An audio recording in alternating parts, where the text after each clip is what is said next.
श्री हर्ष बिहारी श्रीवास्तव जो इस कार्यक्रम के मुख्य वक्ता हैं, कोई नए जो कुलीग हमारे छोटे भाई बहन विगत 1 साल 2 साल से यहाँ अपने सीनियर्स के साथ वकालत के कार्य में व्यस्त हैं, उनके लिए आज ये अपना बताएंगे कि कैसे यहाँ आप वकालत के साथ परीक्षा की तैयारी करें, जिससे आगे आपका भविष्य एक जुडिशियल अफसर के रूप में भी हो।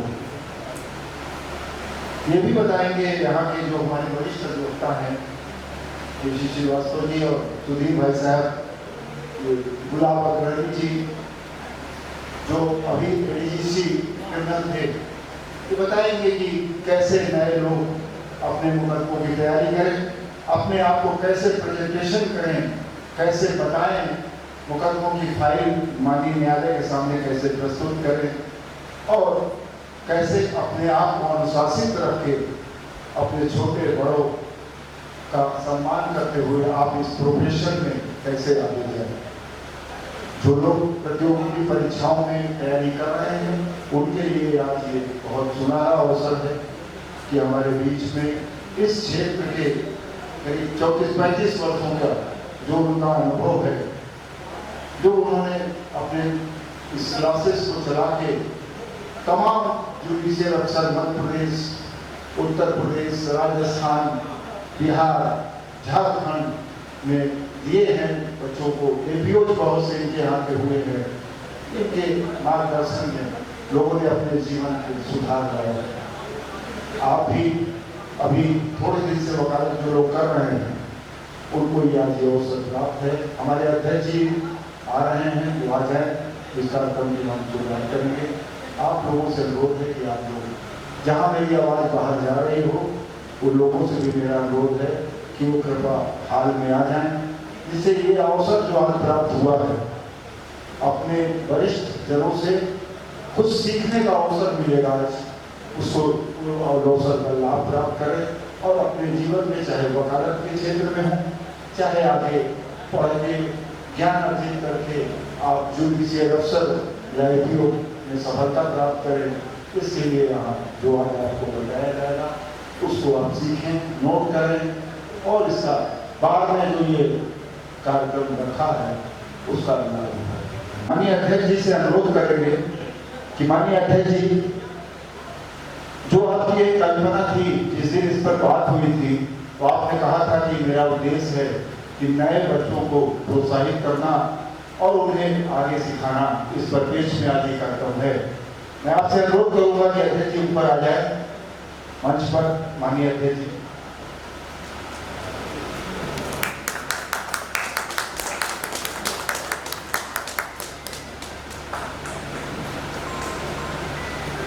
हमारे बीच में हमारे जनपद न्यायालय के आपराधिक क्षेत्र के वरिष्ठ अधिवक्ता, हमारे बाद के पूर्व उपाध्यक्ष, हमारे बड़े भाई आदरणीय सुधीर श्रीवास्तव जी जो हमारे बीच में हैं, मैं उनसे अनुरोध करूंगा कि वो भी आगे यहाँ अपना मंच का स्थान ग्रहण करें।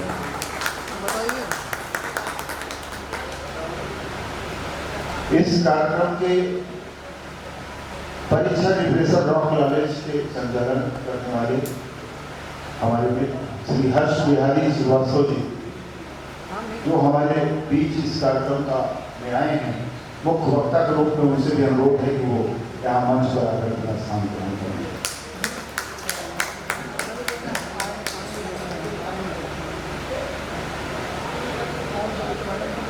हमारे बीच में जब तक मंत्री जी आते हैं, अस्थायी रूप से मैं आपके बीच में इस कार्यक्रम का संचालन कर रहा हूँ, क्योंकि बाहर का कार्यक्रम है। मेरे बीच में गुलाब अग्रणी जी हैं, जो डीजीसी क्रिमिनल थे अभी, उनसे मैं चाहूँगा कि आए और ये जो 9 प्रवेशी और थोड़े कम की उम्र के बच्चे हैं, उन्हें जरा अपना ज्ञान जो आपने अब तक अर्जित किया, 1992 से आप वकालत में रहे हैं और बहुत लंबा अनुभव आपका आपराधिक क्षेत्र में सरकार का प्रतिनिधित्व करते हुए रहा है। तो हम लोग यहाँ भाई साहब बैठे हैं जो डिफेंस को लीड करते थे, आप स्टेट को करते थे, तो आए और थोड़ी सी जो बातें इन अधिवक्ताओं को बताएं। गुलाब अब्दुल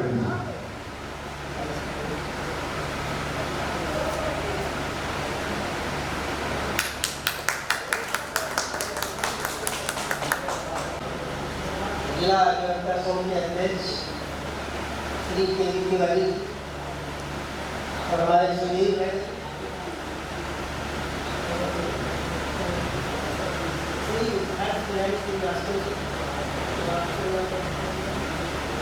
हाँ दिलीप श्रीवास्तव जी और उपस्थित सभी अधिवक्ता गण भाइयों का सम्मान करता हूँ कि सभी लोगों ने अपना समय दिया और विशेष रूप से यहाँ पर जो जूनियर अधिवक्तागण एकत्रित हुए हैं उनको मैं बहुत बहुत बधाई देता हूँ कि उन्होंने अपना जो है इस समय दिया, क्योंकि समय बहुत ही अमूल्य। भाई साहब ने हमारा नाम ले लिया है तो पहली बात तो ये है कि जो जूनियर अधिवक्तागण है, सबसे पहला तो ये है कि वो अपने सीनियर अधिवक्ताओं का सम्मान करें। सबसे महत्वपूर्ण चीज़ ये है कि जो जूनियर अधिवक्तागण है वो सीनियर अधिवक्ताओं का सम्मान करें और जो भी उनकी फाइलें हों, जैसे समझिए कि बेल एप्लीकेशन पड़ी है तो बेल एप्लीकेशन वो लेके उसको पढ़ें। अब जैसे कि किस किस धारा में बेल है, मतलब जो है अप्लाई करना है, मूव करना है, उस धारा को नोट कर ले और घर में उन धाराओं को जरूर पढ़ें। जैसे 302 है, 307 है, 545 है, लेकिन ये तो पुराने, अब जो है वो लोग DNS पढ़ें, दोनों अध्ययन करना पड़ेगा। तो इस प्रकार से पहली बात तो ये है कि वो धाराओं का अध्ययन करें। इसके बाद ये देखें कि ये कहाँ मूव होगी, किसके यहाँ, जैसे जिला जज साहब के यहाँ मूव होगी, तो वहाँ पर वो दोनों तरह से सरकारी अधिवक्ता क्या बहस कर रहे हैं, सीनियर अधिवक्ता क्या बहस कर रहे हैं, उसको ध्यान दें कि इन्होंने क्या कहा और इन्होंने क्या कहा। अच्छा, दूसरी बात, कोर्ट में जाने पर माननीय जो भी पीठासीन अधिकारीगण हैं उनका सम्मान करें, क्योंकि एडवोकेट जो है he is also the court officer. ऐसा नहीं है कि जो है जैसे सरकारी वकील है कोर्ट ऑफिसर है, तो कोई भी अधिवक्ता वहाँ कोर्ट ऑफिसर है और न्यायालय की मदद करने के लिए वह सक्षम है। तो जैसे कि अब क्रिमिनल साइड में देखें कि FIR है तो 173 BNSS है, जबकि पहले 154 में FIR दर्ज होती थी, अब 173 में FIR दर्ज होती है। तो कुल मिलाकर के भाई FIR होगी, FIR होने के बाद वादी पहले जाएगा, एप्लीकेशन देगा, फिर FIR दर्ज होगी। FIR दर्ज कौन करेगा? थाने का कोर्ट मुहर्रिर जो होता है, कांस्टेबल मुहर्रिर जिसे बोलते हैं। इसके बाद जब कांस्टेबल मुहर्रिर FIR दर्ज करता है तो FIR में ही आप देखेंगे, FIR उसी में ही लिखा रहता है कि इसकी विवेचना कौन करेंगे। इसके बाद जो विवेचना करेंगे तो वो सबसे पहले जाएंगे वादी का बयान लेंगे। वादी का बयान अब तो DNS में हो गया कि आप लिखित में अपना बयान दे सकते हैं और उसकी वीडियोग्राफी भी होती है, जैसे कि 376 इन सब मामलों में अब जो वीडियोग्राफी भी होने लगी है। इसके बाद आईओ जो है वादी की निशानदेही पर मौके पर जाएगा, जहाँ पे घटना हुई है, मारपीट हुई है या मर्डर हुआ है या चोट पहुँचाई गई है, वो वहाँ पर जा करके वादी की निशानदेही पर नक्शा नजरी बनाएगा अपने लेख में, और जहाँ घटना हुई है उसमें पूरब क्या है, पश्चिम क्या है, उत्तर क्या है, दक्षिण क्या है, किधर से मुलजिम आए, किधर को गए, ये सब जो है उसमें अपने नक्शा नजरी में वो खसरा दर्ज करेंगे। इसके बाद जो भी उस घटना को देखा है, जैसे चश्मदीद गवाह है, उनका बयान लेंगे। बयान लेने के बाद अगर उसको चोट आई है तो जहाँ पर उसकी डॉक्टरी हुई है वहाँ जाएंगे और वहाँ इंजरी रिपोर्ट प्राप्त करेंगे, साथ ही डॉक्टर साहब का बयान लेंगे। तो इस प्रकार से ये घटना है, जैसे मारपीट है, ये सब अलग अलग है। जैसे मर्डर केस है तो पंचायतनामा तैयार करेंगे।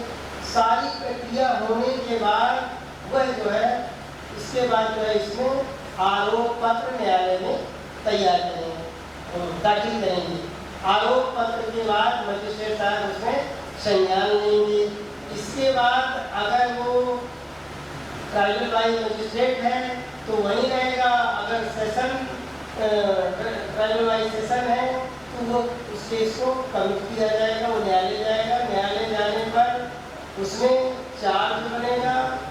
चार्ज के बाद फिर गवाही होगी, सभी की गवाही होगी, जैसे कंप्लेनेंट है, जस्टिस गवाह है, डॉक्टर, सबकी गवाही होने के बाद फिर आपका मुकदमा जाता है 313 CRPC में।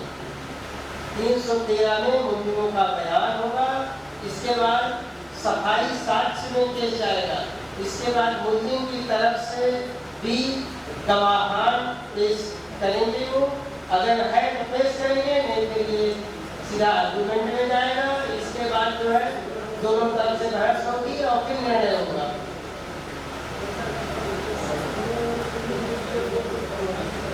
तो बहुत सारे थे, अचानक हमारा नाम ले इसलिए हम ऐसा वैसा सभी को आदरणीय श्री शीतला प्रसाद मिश्र जी हमारे बीच आए थे, मैं उनका स्वागत अभिनंदन करता हूँ। और उसी मध्य हमारे जिला अधिवक्ता के संघ के युवा मंत्री वरुण सिंह जी आए हैं। अब आगे का संचालन वरुण सिंह, चलिए वरुण सिंह जी का मैं हार्दिक स्वागत अभिनंदन करता हूँ, आभार व्यक्त करता हूँ कि उन्होंने बार के इस कार्यक्रम में मुझे संचालन करने का अवसर दिया। मैं श्री शीतला प्रसाद मिश्र जी से अनुरोध करूंगा कि वो आए और अपनी बातों से अवगत कराएंगे। हमारे संघ के अध्यक्ष बड़े भाई कृष्ण बिहारी तिवारी जी, मंत्री वरुण सिंह जी और हम लोग के बड़े भाई सुनील श्रीवास्तव जी, हर्ष श्रीवास्तव जी तथा यहाँ उपस्थित हमारे साथियों और हमारी छोटी बहनें। साथियों, आज हम लोग पंडित कृष्ण बिहारी तिवारी अध्यक्ष जी के नेतृत्व में ये जो सेमिनार का काम चालू किए हैं, ये बहुत ही अच्छा कार्य है। इसके लिए बहुत बहुत बधाई मैं दिलीप श्रीवास्तव जी को देता हूँ कि उन्होंने ऐसी सोच समझा। हमारे छोटे भाई दिलीप श्रीवास्तव जी ने जो आज यह आयोजन यहाँ बुलाकर हर्ष भाई को किए हैं, बहुत ही अच्छा है।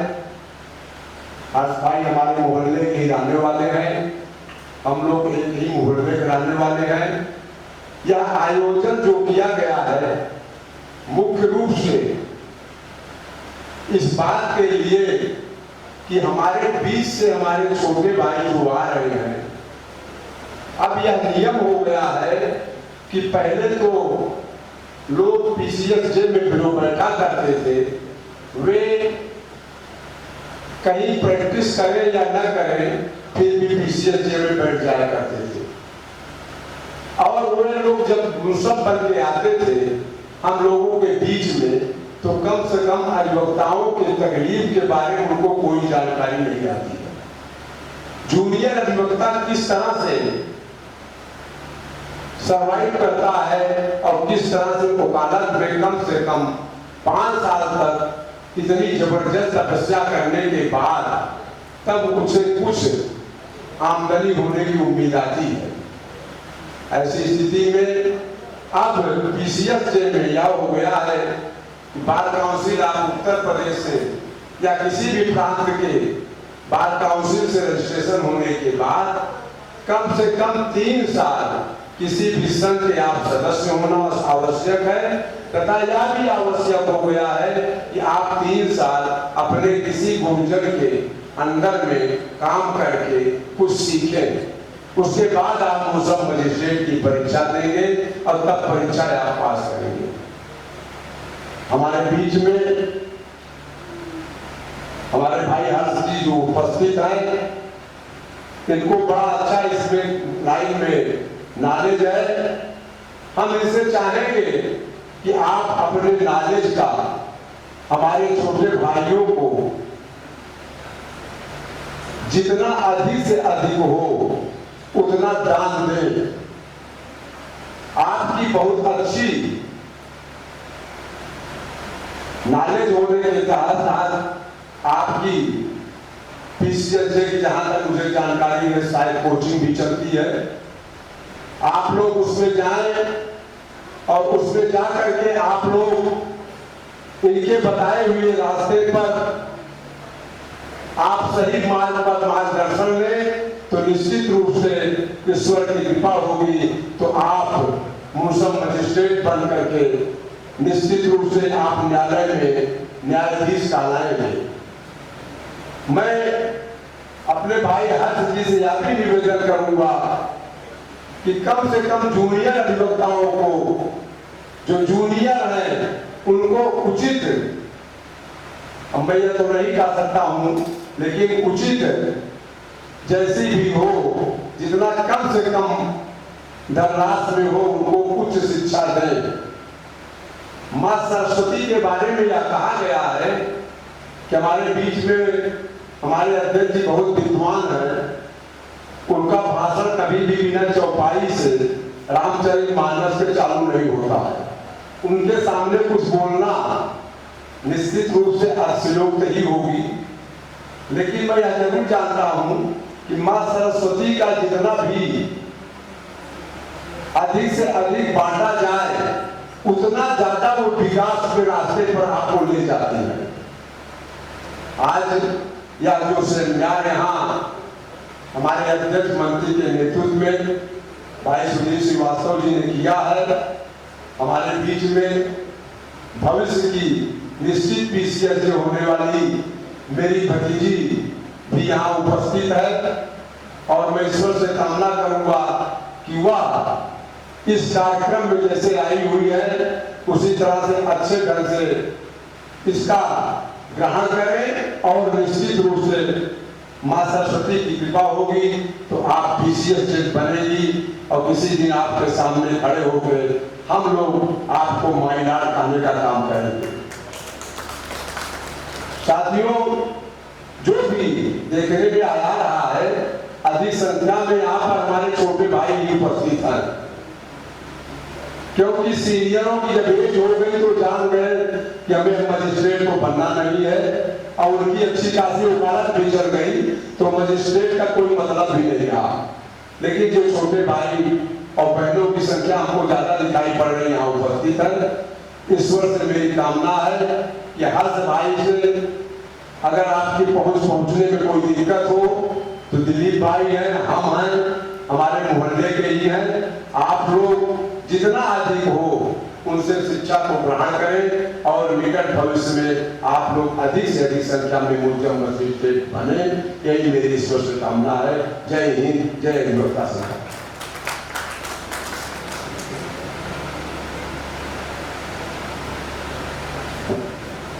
धन्यवाद बड़े भाई पूर्व अध्यक्ष श्री शीतला प्रसाद जी। अभी हमारे बीच में योगेश यादव जी, हमारे मित्र अल्लाहपुर से, जो समाजवादी पार्टी के जिलाध्यक्ष भी रहे हैं, इनका बेटा भी यहाँ कोचिंग में है, ज्वाइन किया हुआ है। मैं उसके उज्ज्वल भविष्य की कामना करता हूँ। जब बेटा किसी और बेटी किसी परीक्षा और उसके मुहिम में हो और उसके पिता उसके साथ उस कार्यक्रम में आए हैं तो लगता है कि बच्चे का भविष्य उज्ज्वल है।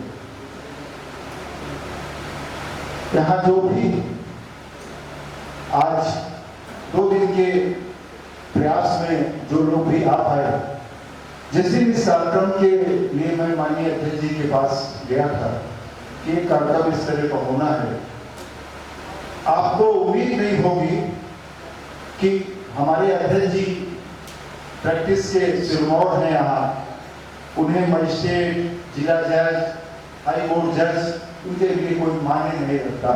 लेकिन उन्होंने तुरंत ये बात कही कि हाँ, ये कार्यक्रम होना चाहिए और नए लोगों को कुछ न कुछ सीखने की प्रक्रिया हम शुरू कराएंगे। आज मुझे याद नहीं आता कि मैं इतने साल से यहाँ प्रैक्टिस में हूँ, कभी किसी बार एसोसिएशन के पदाधिकारियों ने इस तरह का कोई कार्यक्रम किया। मैं आभार व्यक्त करता हूँ अपने छोटे भाई सेक्रेटरी वरुण कुमार सिंह का कि कल जब इनसे मेरी बात हुई उसके बाद इन्होंने फोन करके सारे बार के अपने कर्मचारियों को सारा निर्देश देना कि कार्यक्रम को कैसे संचालित कराना है, किसी प्रकार की कोई कमी नहीं होनी चाहिए। मैं आभार व्यक्त करता हूँ आप लोगों की तरफ से और अपनी तरफ से व्यक्तिगत रूप से कि ऐसे बात के अध्यक्ष और मंत्री होंगे, क्योंकि युवा और दोनों में बहुत अंतर है, पिता पुत्र की उम्र का अंतर है और ये सामंजस्य अगर साल भर बना रहा तो आप सच मानिए कि हमारे यहाँ के जो युवा पीढ़ी हमारे बीच में आज वकालत करने आई है बहुत दिग्भ्रमित है। हम लोग जब आए थे तो हमसे सीनियर्स जब दिखते थे तो हम लोग कुर्सी छोड़ देते थे, प्रणाम करते थे। आज कहीं ना कहीं कुछ संस्कार में कमी है, उसे ठीक करना होगा। इसी तरह के सेमिनार से ही ठीक होगा, क्योंकि जूनियर सीनियर्स क्या जाते नहीं, उनसे कोई चीज सीखते नहीं, फाइल तैयार नहीं करते, अचानक सीधे फाइल लेके जैसे आप पास चले जाते हैं।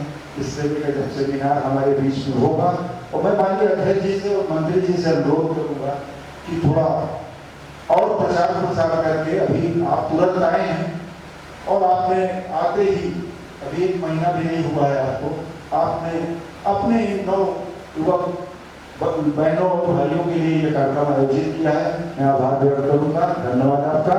और मैं श्री सुधीर कुमार श्रीवास्तव जी से अनुरोध करूंगा जो हमारे क्रिमिनल लॉयर्स में एक यहाँ लैंडमार्क हो चुके हैं, वो अपनी लोगों को बताएं। वैसे भी अपने चैम्बर में ये बराबर मैं बैठता हूँ उनके पास, तो जो नए जूनियर्स हैं उन्हें ये बहुत कायदे से चीजों को समझाते हैं। आज आपको अवसर मिला है एक ऐसे व्यक्ति से रूबरू होने का, उसका ज्ञान अर्जित कीजिए और लाभ उठाइए। आदरणीय सुधीर कुमार श्रीवास्तव।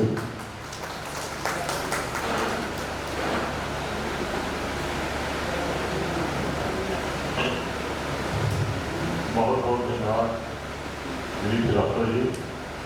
मंच पर उपस्थित सम्माननीय अध्यक्ष तिवारी जी और परीक्षा स्पेशल लॉ क्लासेस के चेयरमैन श्री हर्षजीत सीता प्रसाद जी, हमारे बड़े भाई राजेंद्र प्रसाद श्रीवास्तव जी आ रहे हैं, उनका भी मैं स्वागत करता हूँ और बहुत अभिजीत श्रीवास्तव जी आए हैं, उनका भी स्वागत करता हूँ। अजय जी भी आ रहे हैं, उनका भी स्वागत करता हूँ। और यहाँ मंत्री जिला प्रशासन के मंत्री छोटे भाई वरुण जी बैठे हुए हैं, उनका भी स्वागत करता हूँ, धन्यवाद देता हूँ। और यहाँ पर जितने भी बैठे हैं, मैं राजेंद्र श्रीवास्तव जी से कहूँगा जो बड़ी सजगता है ना, दीवानी के माने जाने वकील हैं, वो मंच पर आए और अपना आसन ग्रहण करें, उसके बाद आगे का कार्यक्रम शुरू हो। धन्यवाद।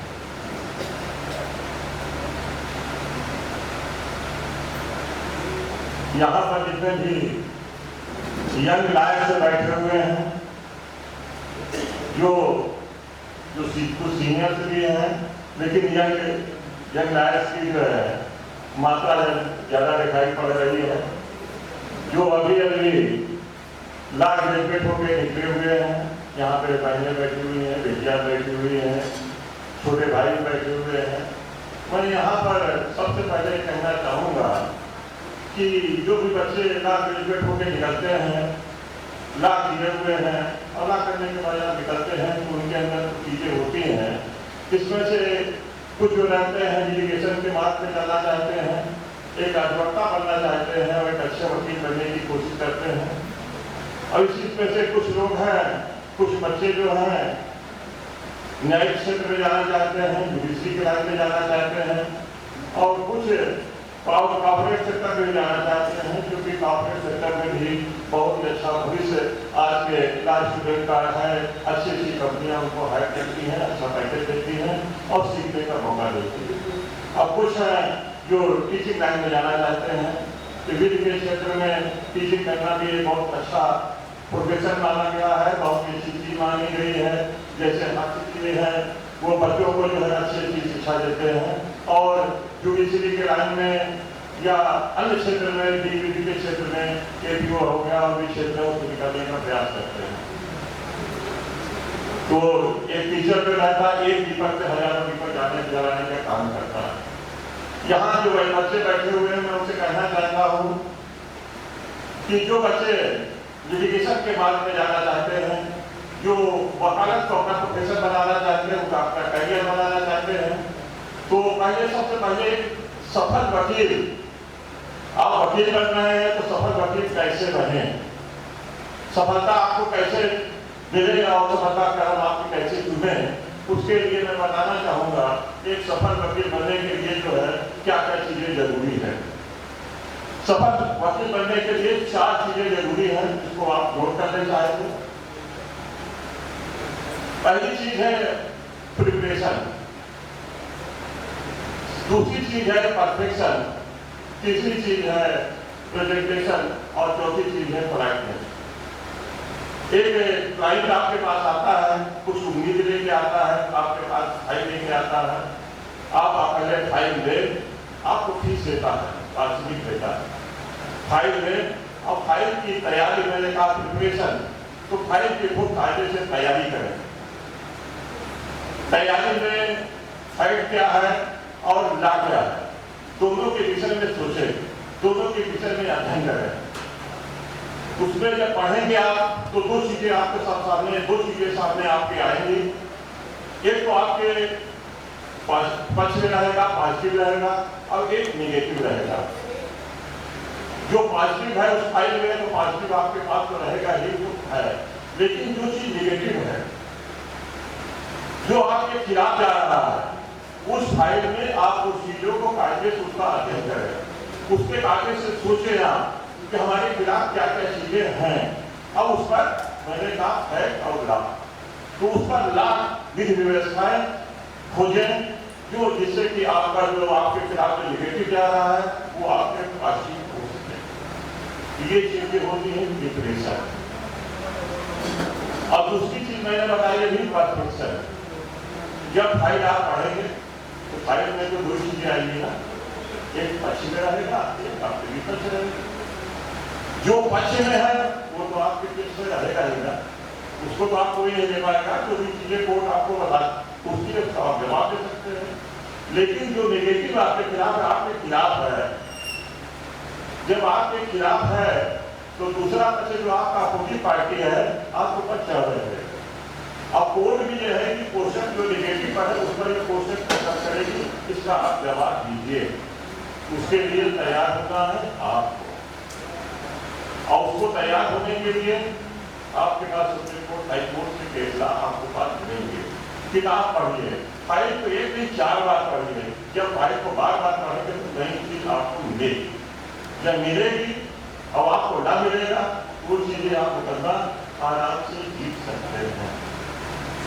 और थर्ड चीज आप क्या है, थर्ड चीज जो है आप कोर्ट में जाते हैं तो अपने मुकदमे को आप प्रेजेंट करेंगे, तो प्रेजेंटेशन कोर्ट के सामने बहस करना ये कला।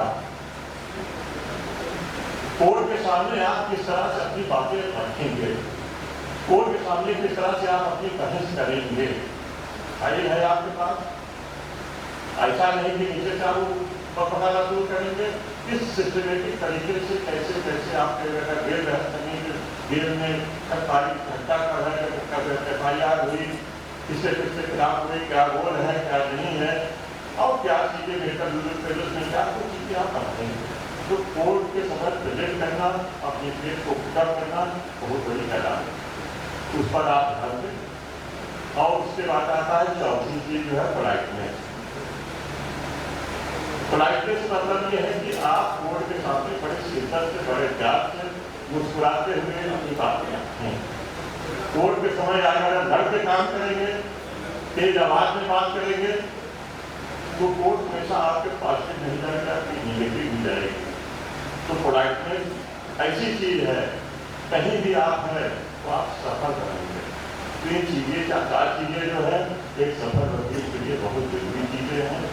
और इसके साथ साथ सफल वकील बनने की कुछ चीजें और भी जरूरी है। प्रोसीजर लॉ का ज्ञान। प्रोसीजर जानते हैं आप लोग? प्रोसीजर लॉ क्या होता है? प्रोसीजर लॉ होता है, एक हो गया सिविल प्रोसीजर कोड। प्रोसीजर होता है वो आपको चलना सिखाता है। दीवानी के मामले में राजेंद्र जी बताएंगे भाई साहब जो है कि दीवानी के मामले में किस तरह से ब्लेंड दाखिल किया जाता है, इशू कैसे करते हैं, डब्ल्यूएस कैसे तैयार होता है और किस तरह से बहस की जाती है। और दूसरा जो है अभी तक तो केरला सुप्रीम कोर्ट था, अब जो है भारतीय नागरिक सुरक्षा संहिता 2023 हो गया है। ये भी प्रोसीजरल लॉ है, ठीक है। सीआरपीसी जनरल प्रोसीजर कोड और भारतीय नागरिक सुरक्षा संहिता 2023 उसको आप कायदे से पढ़ें। और तीसरी चीज जो है भारतीय साक्ष्य अधिनियम, क्योंकि इंडियन सेक्टर जो है आपको सिविल में भी काम करेगी और क्रिमिनल में भी काम करेगी, और जो भी और भी एक्ट है उसमें भी आपको इंडियन से काम करेगी। तो तीन चीजें हो गई। ये तीन ये प्रोसीजर जो है, प्रोसीजर का ज्ञान होना एक सफल वकील बनने के लिए, एक विद्यार्थी के लिए, एक न्यायाधीश के लिए और एक अध्यापक के लिए भी बड़ी जरूरी चीज है। जब तक आपको प्रोसीजर का ज्ञान नहीं होगा आप बेकार है। कोर्ट से लड़ के काम नहीं किया जाता। कोर्ट के सामने अपनी बातें रखिए, अपने ब्लॉक अपने पे कमान रखिए, तब कोर्ट के सामने बात रखिए जो है। और उससे बड़ी चीज है तो जो एक हमारा जो है जिसे कहिए हमारा वेद, इसका पालन सब लोग करते हैं। तो भारत का संविधान भी आपको बहुत ही जरूरी चीज है। संविधान का ज्ञान, भारतीय संविधान की क्या चीजें चाहिए हैं उसका भी ज्ञान होना चाहिए। अगर आपने मैंने जो चीजें बताई, 4 चीजें, प्रिपरेशन, परफेक्शन, प्रेजेंटेशन, पोलाइटनेस, ये चीजें अगर जान गए आप और प्रोसीजर लॉ का ज्ञान आपको हो गया तो यहाँ से लेकर सुप्रीम कोर्ट तक आपको कोई छूने वाला नहीं है। कोई दूसरा कोई लॉ नहीं है, चाहे आप जिला की वकालत करें, चाहे हाईकोर्ट में चले गए, सुप्रीम कोर्ट में करें, हर जगह यही आपको काम करेगा। और जितने भी आप एग्जाम देंगे, जुडिशरी के एग्जाम देंगे, ब्यूरो का देंगे, वहां भी यही चीजें आपको काम करेंगी। आपने वकील कैसे बना जाए, वकील बनने की आपने चीजें देखी। इसी तरह से आप न्यायिक क्षेत्र में आना चाहेंगे, जैसे अब जो है लाभ प्रयास आपको कहा है के साथ साथ आप जुडिशरी की भी तैयारी की है। देखिए जुडिशरी जो न्याय का क्षेत्र है वो बहुत ही पवित्र क्षेत्र होता है। वहां पर एक जो है जिसे कहें पीड़ित का शिकार जो रहता है, सामने जीती जाती मुक्ति को प्रदान करता है, निगाह कहता है, बड़ी अपेक्षा करके रहता है कि जो न्यायिक अधिकारी है उनको बहुत ही ईमानदार, बहुत ही शिष्टाचारी होना चाहिए। चढ़ावे की तरफ उनको ध्यान नहीं देना चाहिए कि कौन कितना चढ़ावा करता है, देता है। सही कह रहा हूँ, कह रहा हूँ चढ़ावे से अगर बन जाए आप बिजली में पहुंचे तो चढ़ावे में ध्यान मत दीजिए। और जुडिशरी क्योंकि आप स्टूडेंट हैं, जुडिशरी की तैयारी कर रहे हैं, तो जुडिशरी की तैयारी के लिए अब जो है 3 साल का जो है प्रैक्टिस जरूरी हो गया है कि 3 साल आप जो है किसी वकील के साथ प्रैक्टिस करेंगे, सीनियर के साथ आप रहिए, सीखिए। तो सीखने के लिए जो सबसे बड़ी चीज है कि आप जुडिशरी की तैयारी कर रहे हैं तो जुडिशरी की तैयारी में तो जैसे आप एक सिविल का मुकदमा रख लीजिए, सिविल के मुकाबले में प्लेन कैसे लिखा जाता है, प्लेन पे क्या क्या चीजें होनी चाहिए, ट्रांसलेशन, ड्यूरेशन और भी जो चीजें हैं वो चीजें कैसे होंगी, इशू कैसे बनेंगे, डब्ल्यूएस कैसे तैयार होगा, बाकी जो चीजें अमेंडमेंट कैसे होता है, ये सब चीजें का कायदे से उसको देखते हुए किस तरह से सीनियर लिखता है, किस तरह से प्लेन तैयार किया जाता है, किस तरह से डब्ल्यूएस तैयार किया जाता है, ये सब चीजें सीखेंगे। तो जब आप जो है यहाँ पे जितने लोग बैठे हैं, एग्जाम हो रहा है, लिखना सब वही है, लेकिन आप लिखने की कला क्या है। एक क्वेश्चन आता है, उस क्वेश्चन के पीछे कई सेक्शन जुड़े रहते हैं, आपको सारे सेक्शनों का जवाब उसमें देना है। इसी तरह क्रिमिनल का है, क्रिमिनल में है ये कैसे तैयार होती है, किस सेक्शन में तैयार होती है, मजिस्ट्रेट से लेकर सदन तक किस तरह कैसे होता है, हाईकोर्ट से कैसे होता है, उस सब चीज़ों को बहुत कायदे से आपको पढ़ना पड़ेगा, कायदे से आपको देखना पड़ेगा। ये सब चीज़ें आप देखें, पढ़ें, और कभी आप लोग कोई दिक्कत होती है तो हम लोग तो है ही, कभी आप कोई पूछना हो, कोई दिक्कत हो किसी भी क्षेत्र में, हम लोग आपके साथ हैं। आप लोग आगे बढ़ें, कुछ बने, चाहे वकालत के क्षेत्र में हम लोग का नाम रोशन करेंगे, भाई हम लोग भी एक सफल वकील बने हुए हैं, और अगर न्याय के क्षेत्र में जाना चाहते हैं उसकी तैयारी करें, और तैयारी के लिए अगर कोई टेक्निकल प्रॉब्लम आती है, कुछ समझ में नहीं आती है, तो कभी भी हम लोग से आप पूछ सकते हैं, आप नोट कर लीजिए ये चीज़ें प्रॉब्लम हमारे पास है, उसके लिए कभी भी हम लोग पास आके पूछ सकते हैं। बताने को भी बहुत कुछ है, बहुत कुछ बोला जा सकता है। अब वैसे आप जो बताया कम से कम उस पर भी आप लोग ध्यान दें, और आगे सेमिनार्स वगैरह होते रहेंगे किसी भी क्षेत्र में, चाहे भाई चूंकि मैं क्रिमिनल की वकालत करता हूँ, तो क्रिमिनल के क्षेत्र में कभी भी कोई प्रॉब्लम हो, आपको कोई भी चीज पूछना हो आपको, आप बेझिझक हमसे पूछ सकते हैं। इसी के साथ मैं आप लोगों को आशीर्वाद देता हूँ, जितने भी हमसे छुट्टे हैं, जो इस क्षेत्र में आगे बढ़ रहे हैं, आप लोग खूब आगे बढ़िए, ईमानदारी से काम करिए, और हम लोगों का नाम ऊंचा करिए। बहुत बहुत धन्यवाद।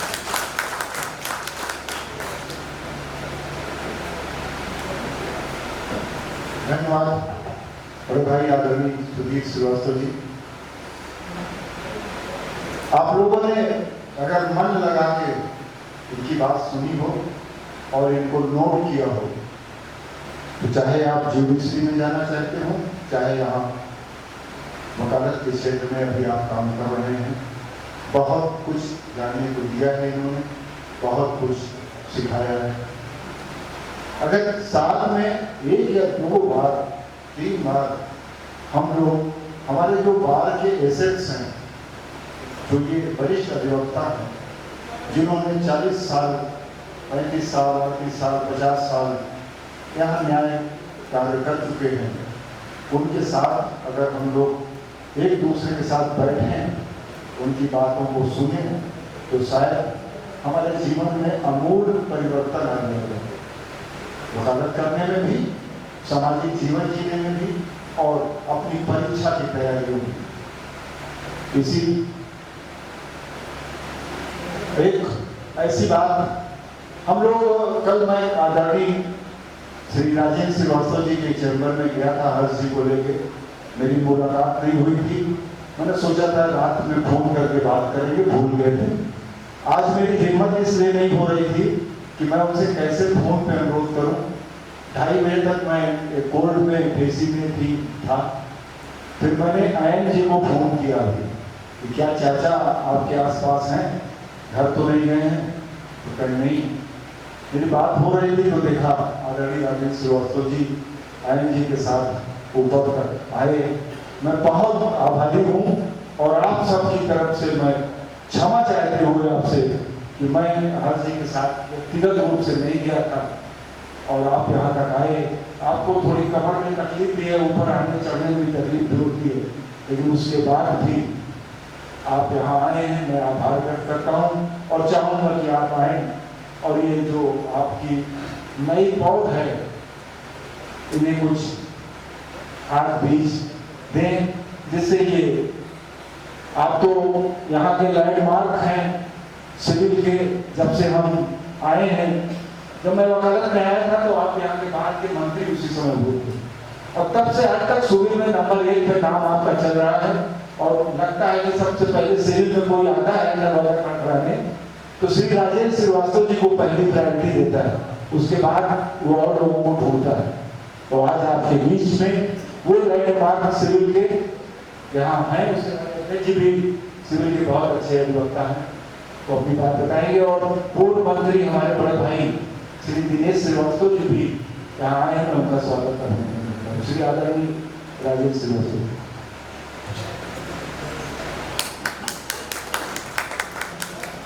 मंच पे हमारे मित्र अध्यक्ष जी, अश्वारी जी, मंत्री जी, हमारे चीफ गेस्ट साहब बोलने आए हैं। आपने लिखा कि 34 साल का अनुभव है, इनको बहुत बड़ी बात है भाई, आप लोगों को बताएंगे। मैं तो 51 साल हो गए मुझे वकालत करते, इस जनपद में 74 में आया और लगातार हम लोग वकालत पीछे से जुड़े हुए हैं। आप सब तो हमारे लिए सब हमारे बच्चों के ही समान है, बेटे के समान है। भाई देखो, मेहनत के बगैर इस पेशे में आना बेकार है। ये पेशा शॉर्टकट का नहीं है कि आप बहुत बड़े वकील बन जाएंगे या बहुत जल्दी जज बन जाएंगे। जज बनने के लिए भी आपको बहुत मेहनत, कंपटीशन का जमाना है। आजकल जब हम लोग पढ़ते थे तो अगर अंग्रेजी में डिस्टिंक्शन आ जाए 75% तो लोग कह रहे हैं डिस्टिंक्शन आया है। अब तो 96%, 99% आ रहा है। तो इस कंपटीशन के युग में आपको मेहनत तो करना ही पड़ेगा। बिना मेहनत के ना आप जुडिशियल सिस्टम को पा सकेंगे, ना आप वकालत में सक्सेसफुल होंगे। तो देखिए, मेहनत तो करनी है, और खास तौर से वकील की रात दिन आपको मेहनत करना है। हम लोग जब आए, मैं अपने लिए बताता हूँ कि भाई मैं बहुत ही जिसको कहते हैं कि झेलने वाला व्यक्ति था। मतलब हम लोग वकालत के लिए फिट शायद नहीं थे, भगवान की कृपा है कि वकालत में आए, क्योंकि कभी प्लेटफॉर्म पर कोई ऐसा काम नहीं किया था। पढ़ के आए तो कंपटीशन देने लगे, पीसीएल में बैठे, क्वालिफाई एक बार किए। हमारे फादर की डेथ हुई, इंटरव्यू में गए, बालून बना था, मेरे भाग्य में नहीं था, नहीं सिलेक्शन हुआ। मुंसफी में बैठे, क्वालिफाई किए, लेकिन नहीं भाग्य में था, वरना हम भी रिटायर्ड होते, 1 लाख पेंशन पाते होते। वकालत में आए तो मन में एक बात थी, जब हम वकालत की सीढ़ी पे यहाँ बारिश पे चढ़े तो यहाँ बड़े बड़े सीनियर, उस जमाने की पर्सनालिटी भी बड़ी गजब हुआ करती थी कि लोग कुर्सियों पे बैठे रहते थे। हम लोगों की हिम्मत नहीं पड़ती थी बारिश के अंदर घुसे। बहुत बड़े बड़े वकील थे। जब मैंने वकालत शुरू किया 74 में, कम से कम 50 सिविल लॉयर, बड़े बड़े वकील और क्रिमिनल लॉयर, और 2 इंस्टीट्यूशन थे। बाबू साहब बहादुर का नाम आप लोग इलाहाबाद में रहेंगे तो सुने होंगे। वो सिविल, क्रिमिनल और रेवेन्यू तीनों के मास्टर, ये कम मिलेगा। हमारे सीनियर पर विश्वनाथ पांडे थे, वो भी बहुत बड़े वकील थे। ये 2 ही वकील थे जो इंस्टीट्यूशन कहे जाते थे, लेकिन वो रेवेन्यू और सिविल के वकील थे, क्रिमिनल नहीं आते थे। हम कभी कभी मजाक करते हैं कि हर किसी मामले फंस जाएंगे तो सुधीर को वकील करना पड़ेगा कि भाई बेरोल कराओ भाई, क्योंकि मुझे क्रिमिनल की जानकारी नहीं। लेकिन ऐसा नहीं है, बेसिक एमबीबीएस तो आप भाई हैं, एमडी भले ही हो। अभी मुझे एक मौका लगा इस 51 साल की वकालत में, मैं एक सेशन ट्रायल में मुझे जाना पड़ता है भदोई, और यहाँ सारा दिन मिलता, बहुत बड़े वकील है भाई, हमसे 10 साल कम से कम बड़े हैं। तो उन्होंने हमसे कहा कि भाई राजेंद्र तुमको जाना पड़ेगा जिला के लिए। अरे हमने कहा फिर क्रिमिनल के मामले में जिला है तो एविडेंस है, अभी सुधीर श्रीवास्तव ने बताया, एविडेंस है सिविल, क्रिमिनल, रेवेन्यू जितने भी कानून हैं वो सब में अप्लाई करता है। तो आपको एविडेंस एक्ट की जानकारी होनी पड़ेगी, और वो पढ़ने से ही जाएगा और काम करने से भी आएगा। मैं गया, सेशन ट्रायल है, लेकिन बैंक के सारे आर्बिट्रेशन के मैटर थे, इतनी मोटी बैंक के कागज थे। तो गुप्ता जी ने कहा भाई जिला करो, मैं जाता हूँ भदोई सेशन ट्रायल में। जब मैंने जिला किया तो उस जज ने मुझसे कहा एमपी मेरे कोर्ट में कि श्रीवास्तव जी आप बहुत शांति से जिला कर रहे हैं। हमने कहा भाई हम सिविल के वकील हैं, सिविल के साथ शांत भी जुड़ा रहता है, क्रिमिनल वाले थोड़ा सा भाई ज्यादा उबाल में रहते हैं। लेकिन काम करने से आता है, ऐसा नहीं है कि कोई चीज नहीं आए। हम लोगों ने जब शुरू किया तो हमारे सीनियर की उम्र बहुत थी, एबव 85, कोई बात नहीं करते थे, इतने बड़े वकील थे, पैर छूट के चले जाइए, लेकिन उनकी नजर रहती थी सब जूनियरों पर। ये मैं आपको बता दूं कि कौन जूनियर क्या कर रहा है। दोस्तों, हम लोग तो उस जमाने में आए जब हम लोग पास डायरिया नहीं हुआ करती। आज तो डायरिया बड़ी प्रचलित है कि आप खरीद लेते हैं बाजार में, स्टेटस भी बढ़ गया है, तो हम लोग सादे कागज पर नक्की करके और डायरी बनाते हैं, और कम से कम 50 प्लेट हमने लिखा होगा। मैं बताऊं, आज भी मेरी डायरी रखी हुई, 50 प्लेट लिखा, उसका WS लिखा, काउंटर लिखा, एफिडेविट लिखा। तो आपको एक बेसिक जानकारी हो जाती है कि how to write, how to draft. जब तक आप लिखेंगे नहीं, जब तक आप पढ़ेंगे नहीं, तो शॉर्टकट से बना वकालत होगी। और खैर मंजूरी लेकर बात है, उसके बारे में ज्यादा हमको नहीं है।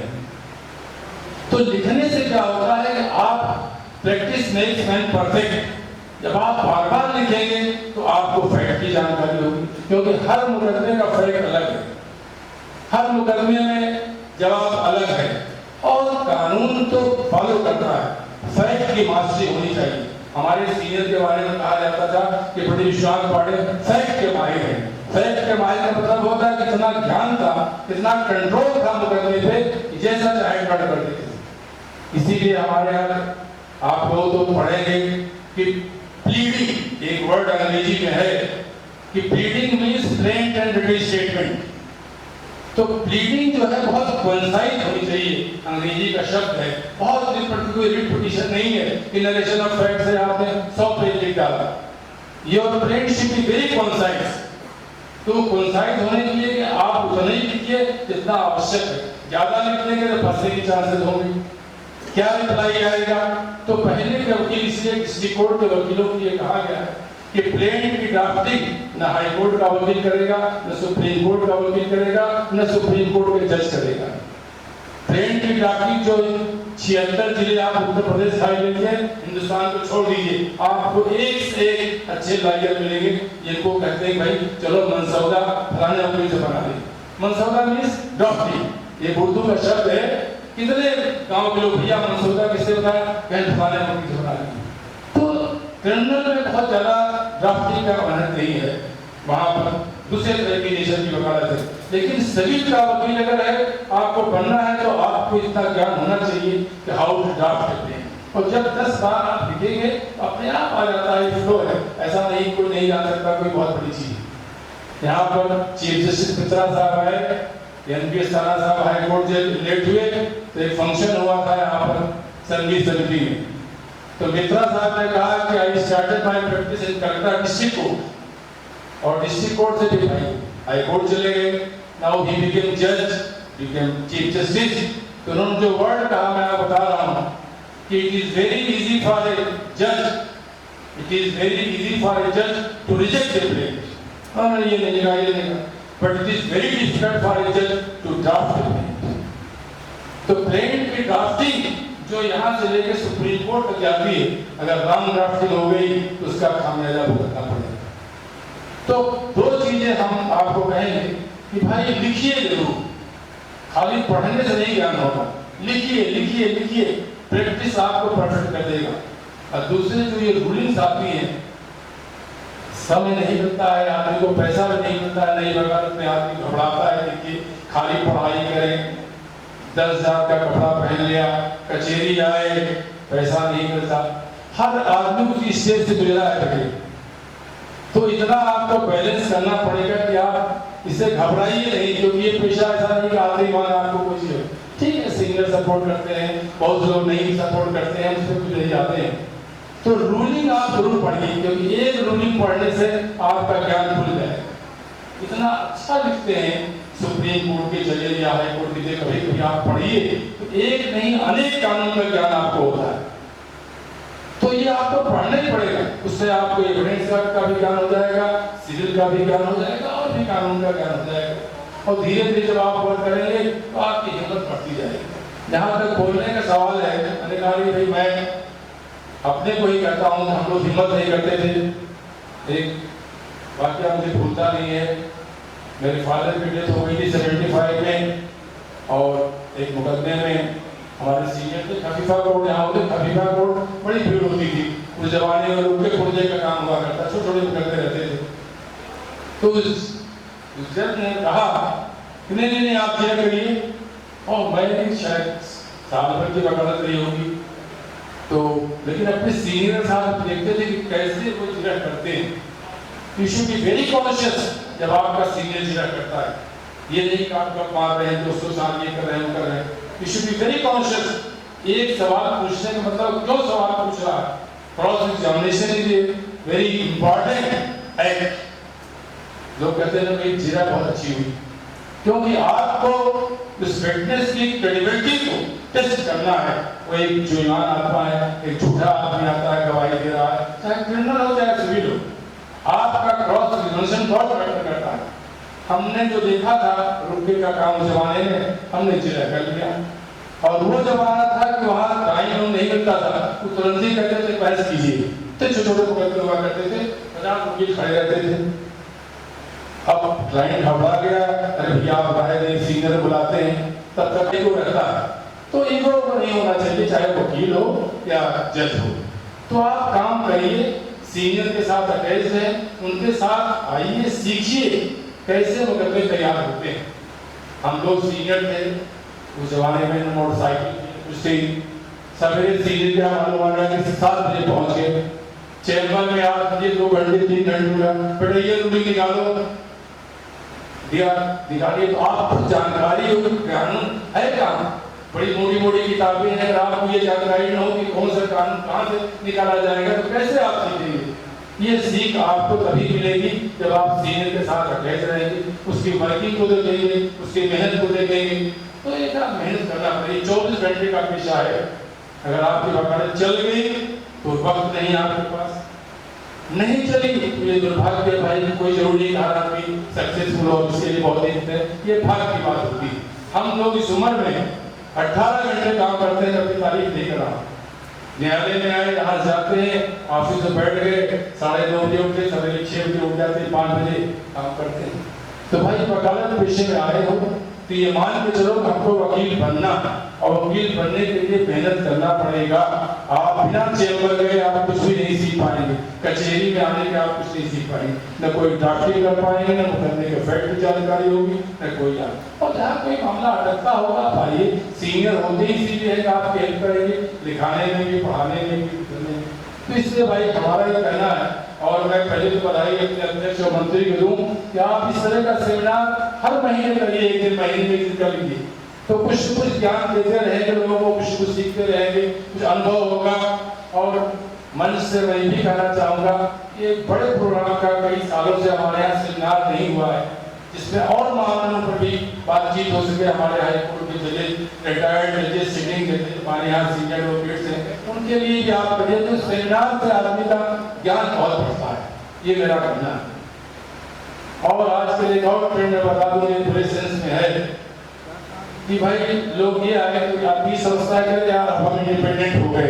कभी कभी लोग कहते हैं पूछा यार किसके साथ काम कर रहे हो, इसमें कोई वाहवाही नहीं है, इंडिपेंडेंट तो आप भाई हैं, किसी के सबऑर्डिनेशन में थोड़े हैं, लेकिन लड़ने के लिए आपको जीवन भर सीखना पड़ेगा। आज भी हम लोग सीखते हैं अपने सीनियर से, अपने पुलिस से, अपने जूनियरों से पूछते हैं भाई तुम्हारी क्या विचारधारा है। तो ये should very particular, very regular, और मेहनत करिए। मेरा आशीर्वाद है कि आप सब सक्सेसफुल होंगे। Thank you. धन्यवाद। आदरणीय श्री राजेंद्र श्रीवास्तव जी, अभी आपने ये बताया कि मैं तो कहता हूँ कि बहुत ही अच्छा हुआ कि आप पीसीएस में सिलेक्ट नहीं हुए, आप पीसीएस में भी सिलेक्ट नहीं हुए, नहीं तो आज जिला अधिवक्ता संघ को ऐसे अधिवक्ता से महरूम होना होता है। ऐसे एक अधिवक्ता हमारे हमारे जिला अधिवक्ता संघ की खूबी रही है कि यहाँ बहुत सशक्त बात रही है। यहाँ के जिला जज और तमाम न्यायिक अधिकारी बाहर ही बात जाके कहते हैं कि भाई इलाहाबाद में ज्ञान की गंगा है, बाद में बस उसे पकड़ने की और उनको समझने की जरूरत है। मैं अब चाहूँगा कि आप लोग जिनको सुनने के लिए, जिनसे कुछ ज्ञान अर्जित करने के लिए आए हैं, हमारे मित्र श्री हर्ष बिहारी श्रीवास्तव जी जो परीक्षा रिफ्रेशर्स के को संचालित करते हैं, मैं उनसे अनुरोध करूँगा कि आएँ और अपने मुख्य बच्चों को जो नए कंपटीशन में या जो भारत में है, आपने जो 34 वर्षों में तमाम लोगों को तैयार करके यहाँ तक बनाया है, उनको कुछ बताएं। हर्ष बिहारी श्रीवास्तव जी।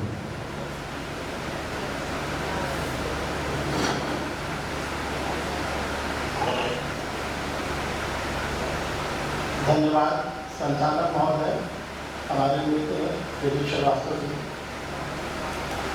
मंच पर आसीन जिला अधिवक्ता संघ प्रयागराज के अध्यक्ष श्री कृष्ण बिहारी तिवारी जी, पूर्व अध्यक्ष श्री राजेश श्रीवास्तव जी, पूर्व अध्यक्ष श्री शीतला मिश्रा जी, श्री सुधीर श्रीवास्तव जी और वर्तमान के मंत्री जिला अधिवक्ता संघ के वरुण जी, इस सभागार में बैठे हुए सभी वरिष्ठ अधिवक्ता, कनिष्ठ अधिवक्ता और जो भी विधि के क्षेत्र से जुड़े हुए छात्र छात्राएं हैं, सभी लोगों का हम हार्दिक अभिनंदन और स्वागत करते हैं। हमारे पूर्व वक्ताओं ने अधिवक्ता विषय पर बहुत ही गहराई में बताया है। अब उस पर कोई बात करना हमारे लिए बहुत ही छोटी बात होगी, क्योंकि उस क्षेत्र से मैं जुड़ा भी नहीं हूँ। हम जिस आज विषय पर आप लोग इस सभागार में आए हुए हैं, उस विषय पर हम सीधे आना चाहते हैं ताकि आप लोग का ज़्यादा समय न लगे और जो विषय आयोजित किया गया है उसका आप लोगों को लाभ मिल सके, यही आज पूर्ण उद्देश्य है।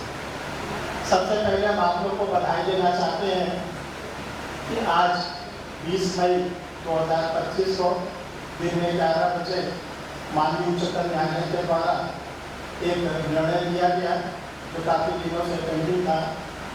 हम लोगों को मालूम था कि 20 मई को निर्णय आने वाला है और जो उच्चतम न्यायालय में सुप्रीम कोर्ट में बहस हुई थी, उस बहस से भी लग रहा था कि निर्णय किस ओर जा सकता है। इसीलिए हमने अपने मित्र दिलीप जी से अनुरोध किया कि अगर जिला अधिवक्ता संघ के मंत्री जी और अध्यक्ष जी अनुमति दें तो 20 मई को ही एक सेमिनार रखा जाए, क्योंकि एक बहुत ही खुशखबरी 20 मई को अधिवक्ता बंधुओं के लिए आने वाली है। वो खुशखबरी ये है कि जो सुप्रीम कोर्ट में काफ़ी दिनों से केस चल रहा था, द जजेस association versus Union of India, उसमें आज निर्णय आ गया कि अब जो सिविल जज का पद होता है, जिसको हम लोग उत्तर प्रदेश में PCJ के नाम से जानते थे, अब उसमें वही लोग फॉर्म डाल पाएंगे जो 3 साल के कम से कम अधिवक्ता के रूप में पंजीकृत हो।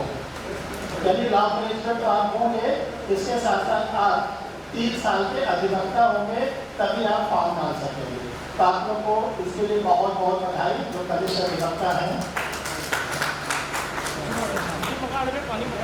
अब प्रश्न ये उठता है कि जो आप लोग अधिवक्ता के व्यवसाय में हैं, वो तो आप लोग जिस भी सीनियर के साथ हैं वो आपको तो कोर्ट की प्रोसीडिंग वगैरह सारा बताते ही होंगे, आप लोग कोर्ट में जाते भी होंगे, कोर्ट में आप काम करते भी होंगे।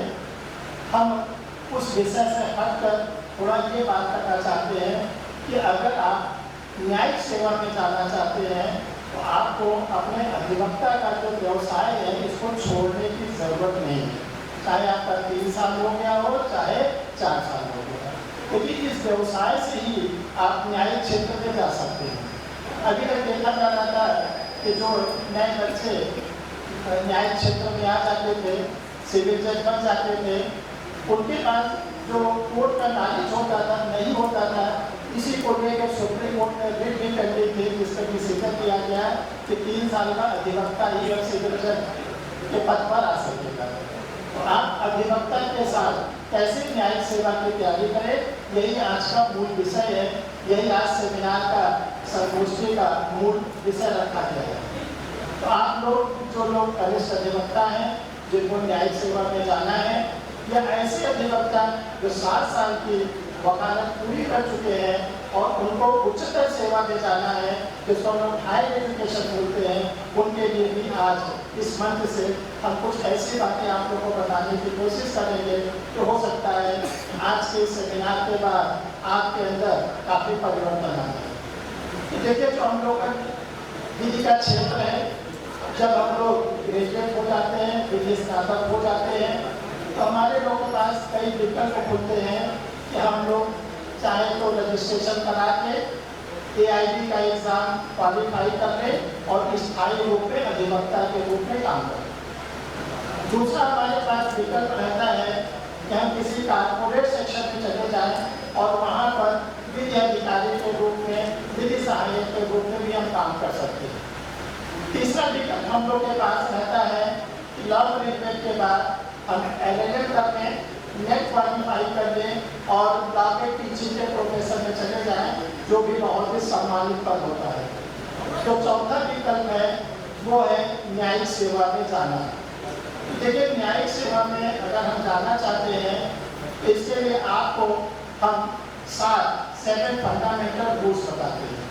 जैसा आप लोग संविधान में पढ़ते हैं कि संविधान में हम लोग के 6 फंडामेंटल रूल्स हैं, ऐसे जुडिशल सर्विस आप लोगों को 6 फंडामेंटल रूल्स हम आप बताएंगे। उस 6 फंडामेंटल रूल्स को आप लोग, जो आप लोग को कॉपी है, नोट पैड पर एक रिकॉर्ड के रूप में हो जाएगा। जब आपकी इच्छा होगी आप उसको फिर से एक बार पलट लीजिएगा, 2 बार पलट लीजिएगा, उसको आप सुन लीजिएगा, तो आप लोगों को आसानी हो जाएगी। जो कनिष्ठ अधिवक्ता हमारी बात को नहीं समझ पा रहे हैं वो आगे आ सकते हैं, आगे आ जाए, ताकि आप लोग को अगर कोई दिक्कत हो रही है आगे आप लोग आगे आवाज़ को सुन लें। अगर स्पीकर से नहीं बच पा रहा है हमारी आवाज़ ठीक है, वेरी गुड। तो देखिए, आप लोग क्या करें, 7 जो आप लोग का फंडामेंटल रूल्स हम बताना चाहते हैं उसको जरा एक्साइटेड हो जाए। अगर ये 7 फंडामेंटल रूल्स आप लोग फॉलो करेंगे तो जो हमने अपने पिछले 20-32 साल जो बीता हमारे 34वें वर्ष में पेश हो गए हैं शिक्षा के क्षेत्र में, जो हमने ज्ञान अर्जित किया आप लोगों के साथ रहकर, और ये देखा कि न्यायिक सेवा में जाने का क्या सुलभ तरीका है, वो आप लोगों के सामने बात शेयर करना चाहते हैं। सबसे पहले नंबर 1, देखिए, जो न्यायिक क्षेत्र में जाने के लिए आपको रूल्स नंबर 1 है, सबसे पहले आप ये तय करेंगे कि हमें न्यायिक क्षेत्र में जो जाना है वो किस राज्य के जुडिशरी में जाना है, किस राज्य के हायर जुडिशरी में जाना है। ये नहीं कि जहाँ का फॉर्म निकला वहाँ का फॉर्म आपने डाल दिया और आप एग्जाम देने चले, क्योंकि जितने भी स्टेट के जुडिशरी होते हैं सबके अपने अलग अलग सिलेबस है, अलग अलग उसका कोर्स है। कहीं पर जनरल स्टडीज आती है, लॉ आता है, कहीं पर रीजनल जनरल नॉलेज आता है, कहीं पर लोकल लॉज आते हैं, बेसन एक्ट आते हैं, माइनर एक्ट आते हैं, कहीं पर जनरल नॉलेज बिल्कुल नहीं आता। तो आप पहले ये सिलेक्ट कर लीजिए कि हमको किस स्टेट के जुडिशरी में जाना है। तो आप लोग के सुविधा के लिए 3 कैटेगरी बांट दे रहे हैं। अब आप लोग अपने को सेलेक्ट कर लीजिए कि 3 कैटेगरी में हमको किस में जाना है।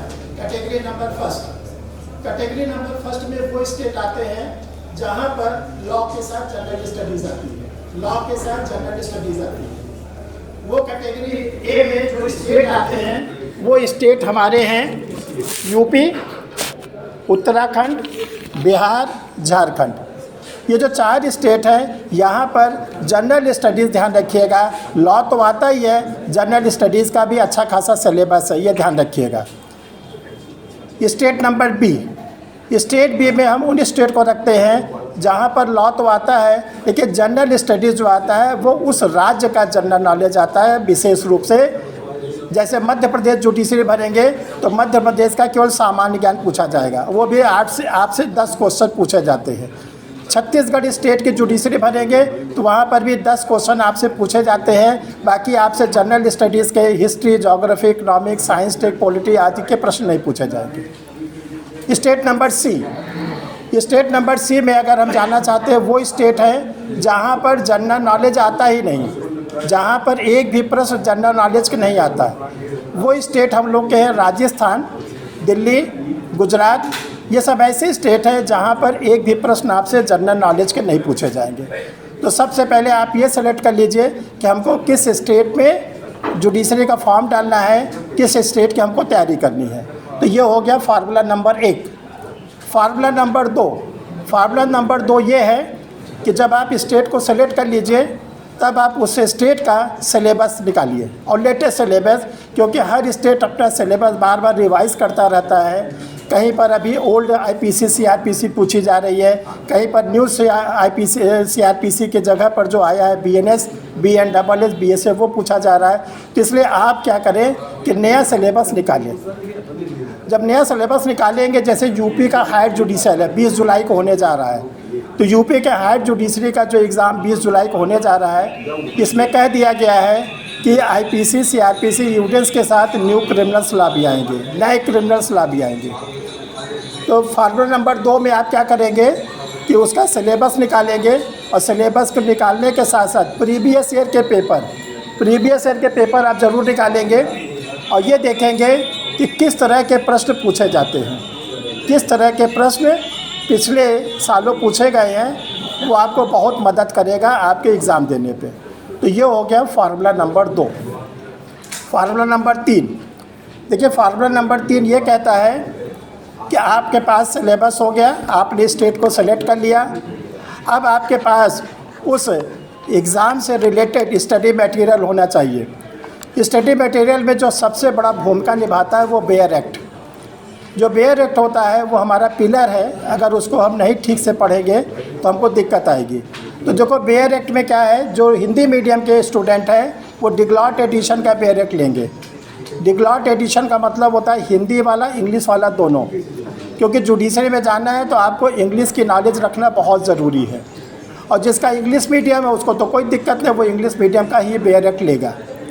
फिर इसके बाद होता है टेक्स्ट बुक। जो टेक्स्ट बुक है वो बहुत ही ज़्यादा ज़रूरी होती है, क्योंकि टेक्स्ट बुक आजकल हम देखते हैं कि जो नए बच्चे हैं वो गूगल के सहारे अपनी तैयारी करते हैं। उनको लगता है कि नेट पे सारी सामग्री मिल रही है, जबकि हमने गहराई पे देखा बहुत सी सामग्री या तो इनकम्प्लीट होती है या तो गलत होती है। तो ऐसी गलती आप न करें। जो भी टेक्स्ट बुक है उसको आप ज़रूर लें। और आप तो इलाहाबाद में रहने वाले हैं, यहाँ पर विधि के तो बहुत ही विद्वान अध्यापक हुए हैं जिनके टेक्स्ट बुक आज से 30 साल 40 साल से चल रही है। आप लोग देखिए तो टेक्स्ट बुक का कोई मुद्दा ही नहीं है, आप लोग प्रयागराज इलाहाबाद में रहते हैं। तो देखिए फार्मूला नंबर 1 रिपीट कर दे रहे हैं। फार्मूला नंबर 1 हमने बताया स्टेट को सेलेक्ट कर लिया। फार्मूला नंबर 2 हमने बताया स्टेट को सेलेक्ट करने के बाद आप उस स्टेट का सिलेबस निकालें जुडिशरी का और उसका प्रीवियस ईयर का पेपर लें। फार्मूला नंबर 3 हमने बताया कि आप बेयर एक्ट लो और बेयर एक्ट के साथ आप क्या करोगे, टेक्स्ट बुक जरूर लोगे।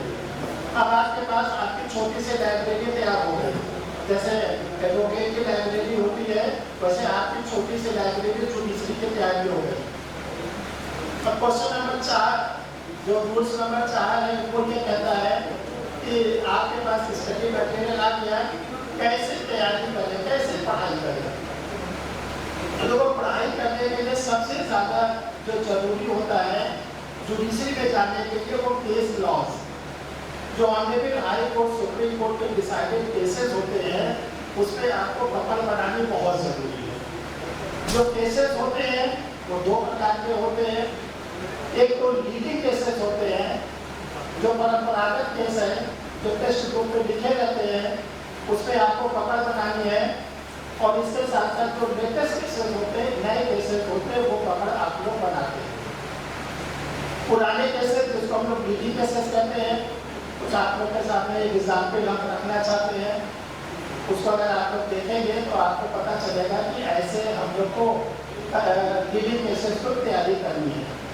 जैसे हम लोग जब क्रिमिनल लॉ पढ़ते हैं तो क्रिमिनल लॉ में बहुत ही इंपॉर्टेंट केस है आर वर्सेस गोविंदा। इसको नेक्स्ट वर्सेस गोविंदा भी कहते हैं। ये 1876 ईस्वी का है, बॉम्बे हाई कोर्ट का केस है और लॉर्ड मेलविल इसके जज। जब हम लोग की आईपीसी 1860 में बनी और 1862 में लागू हुई तो 14 वर्ष हो गए। 1862 जब लागू हुई और 1876 तक जो विधि के क्षेत्र के लोग थे, विधि के प्राध्यापक थे, विधि के अधिवक्ता थे, न्यायाधीश थे, छात्र थे, सबके आगे समस्या थी कि what is distribute culpable homicide murder. Culpable homicide यानी आपराधिक मानववध और हत्या में क्या अंतर है। तो पहली बार बॉम्बे हाईकोर्ट ने रेक्स वर्सेस बोगटा के केस से बताया कि कल्पेबल होमोसाइड और मर्डर में ये अंतर होता है। और आप लोग सोचे 1876 से लेकर 2025 चल रहा है, इस केस लॉ को कभी भी हमारे ऑनरेबल सुप्रीम कोर्ट ने पलटा नहीं। इतना अच्छा केस था। तो आपके पास नोट्स बनाएंगे, नोट्स में लिखेंगे लीडिंग केस, तो लीडिंग केस में जो एग्जामिनर आपसे पूछता है उस केस का साइटेशन, आपके पास उस केस का पूरा नाम मालूम हो, ईयर, किस वर्ष का केस है। तो जैसे आर वर्सेस बोगटा का केस है वो 1876 का है। किस कोर्ट का है? बॉम्बे हाई कोर्ट का है। जज साहब का नाम क्या था? लॉर्ड बेनली। क्या कहा गया, क्या डिसाइड किया गया? आपराधिक मानववध और हत्या के अंतर, डिस्ट्रीब्यूट कल्पेबल होमोसाइड मर्डर। इतना अगर आपके पास तैयार है तो आप समझ लीजिए कि आपकी जुडिशरी में जाने की संभावना बढ़नी शुरू होगी। दूसरा केस है हमारे वरिष्ठ जो अधिवक्तागण हैं और जो हाल में आप लोग बैठे हुए हैं, आप लोगों ने ये सुना होगा इंडियन कॉन्ट्रैक्ट एक्ट का, भारतीय संविधान अधिनियम का, मोहरी विधि वर्सेस धर्मोदास घोष, मोहरी विधि बनाम धर्मोदास घोष। ये केस में ये बताया गया कि जो लोग करार करते हैं, एग्रीमेंट करते हैं, अगर आपने माइनर के साथ एग्रीमेंट कर दिया, अवैध के साथ करार कर दिया, तो इसकी प्रकृति क्या होगी, इसका परिणाम क्या होगा। तो 1930 में ये केस डिसाइड हुआ और हम लोग का जो भारतीय संविधान अधिनियम 1872 में बना। 1872 से लेकर 1930 तक ये नहीं पता था कि अगर अवैध के साथ करार कर देते हैं तो उसकी प्रकृति क्या होगी। संविधान अधिनियम की धारा 10 कहती है संविदा करने के लिए जो पक्षकार होंगे वो सक्षम होंगे। संविदा अधिनियम की धारा 11 कहती है कि अवैध करार नहीं कर सकता। प्रश्न ये उठता है अगर कर ही लिया तब क्या होगा।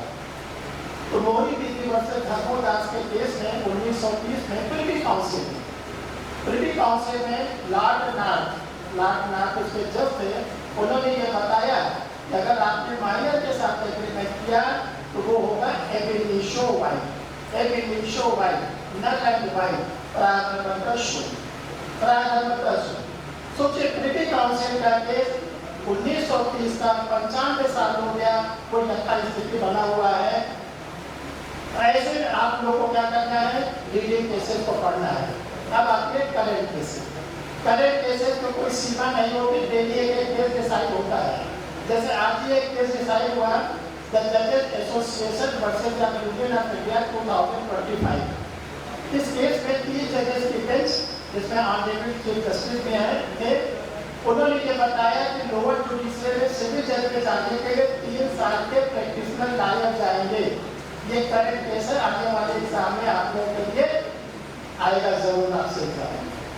करेंट केसेस पे थोड़ा और फोकस करना चाहते हैं। जैसे जो आप लोग कैंडिडेट है पढ़ते होंगे तो आप लोग एक केस पढ़े होंगे, Joseph Shine versus Union of India. Joseph Shine versus Union of India ये केस 2019 का है, या 2019 का है और ये फिर सुप्रीम कोर्ट का है। जब हम लोग की आईपीसी 2019 में एग्जिस्टेंस में था, एक अपराध होता था एडल्ट्री, 4 तक, अंडर सेक्शन 497। इस सेक्शन को ऑनरेबल सुप्रीम कोर्ट ने 2019 में क्या किया, अनकॉन्स्टिट्यूशनल कर दिया। बोला जो एडल्ट्री है वो अनकॉन्स्टिट्यूशनल है। यह आर्टिकल 14, आर्टिकल 15, आर्टिकल 19, आर्टिकल 21 को वायलेट करता है। तो 4 अंदर क्या हुआ, खत्म हो गया। तो आप लोग जब जुडिशरी के एग्जाम देंगे, हायर जुडिशल का एग्जाम देंगे, तो आपसे पूछा जाता है किस केस में ऑनरेबल सुप्रीम कोर्ट ने डिसाइड किया कि 4 कर्म अब अपराध नहीं है। तो आप क्या करोगे, उस पर आप लगा लोगे, आपका काम बन जाएगा। तो देखो आप लोग जो लोग जुडिशल की तैयारी करना चाहते हो वो क्या करो कि करेंट केसेस तो आप डेली मिलते रहते हैं, और लीडिंग केसेस आपको क्या है, आपके टेक्स्ट बुक में, आपके टेक्स्ट बुक में है। अक्सर आप देखते हैं सेलेक्टेड स्टूडेंट जब सेलेक्ट हो जाता है तो अपना इंटरव्यू देता है तो वो 2 बात तो जरूर कहता है बेरेट पढ़ो, टेक्स्ट बुक पर नहीं बताता। बेरेट तो बेस है नो डाउट, लेकिन वो बेरेट से सिलेक्शन नहीं होगा, क्योंकि जो हम लोग बेरेट पढ़ते हैं उसमें किसी भी अपराध का या किसी भी विषय वस्तु का कोई इंग्रेडिएंट्स होता है, आवश्यकता होता है, नहीं होता। बेरेट में कोई फैसला होता है, नहीं होता। तो जब एग्जाम में आपसे पूछा जाएगा तो आप कैसे बताओगे, इसलिए टेक्स्ट बुक को आपको पढ़ना जरूरी है। अब हम लोग के सामने जो छठा बिंदु है वो है न्यू क्रिमिनल्स लॉ। देखो न्यू क्रिमिनल्स लॉ के बारे में आप लोग सीख लो, जान लो कि जो हम लोग के 3 एक्ट रिप्लेस हुए हैं, IPC, CRPC और एविडेंस। जो 1860 की IPC थे वो रिप्लेस होके हो गए BNS, भारतीय न्याय संहिता 2023। जो हम लोग के 1973 की CRPC थे वो रिप्लेस होके हो गई है BNSS, भारतीय नागरिक सुरक्षा संहिता 2023। जो हम लोग इंडियन एविडेंस एक्ट पढ़ते थे 1872 का, वो रिप्लेस होके हो गया BSA, भारतीय साक्ष्य अधिनियम 2023। देखिए आप लोग अधिवक्ता भी हो, हम आप लोगों को छोटे छोटे फार्मूला बताते हैं, तो उससे आपका बिजली का व्यवसाय भी तेजी से आगे बढ़ेगा, जो किसी की तैयारी होगी।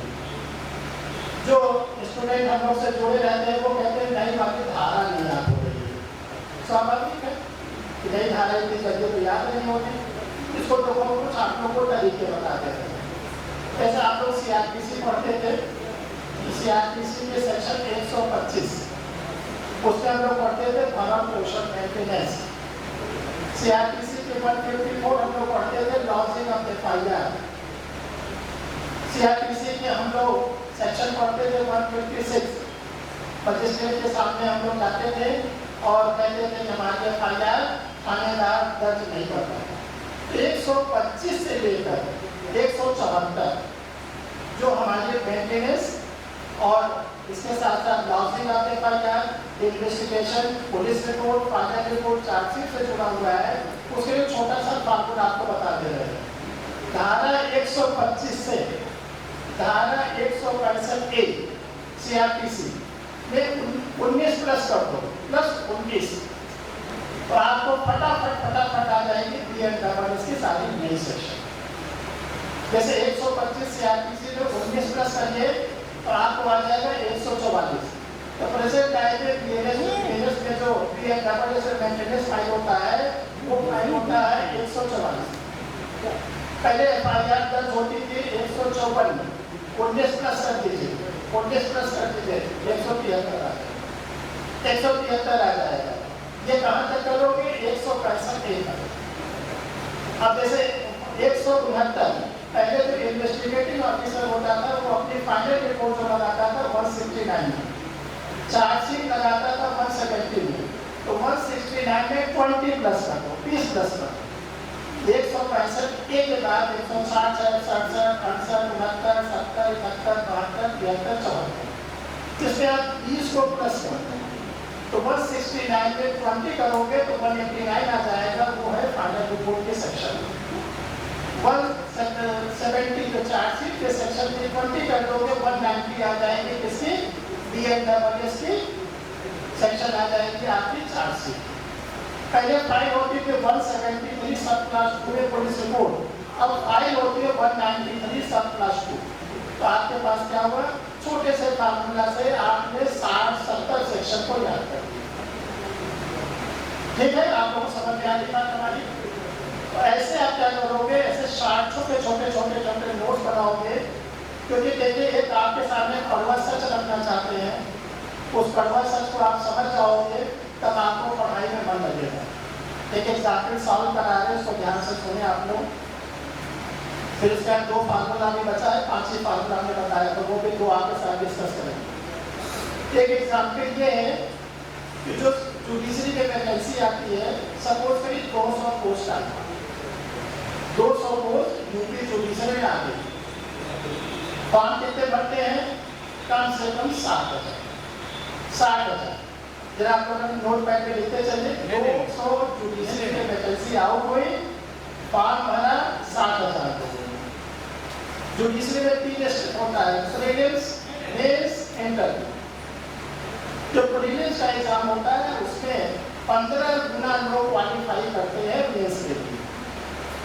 यानी 200 पोस्ट पे कितने लोग क्वालिफाई किए? 3,000। फॉर्म कितना भरे थे? 60,000। 57,000 कैंडिडेट बाहर हो गए। अब आया मेंस लिखने का।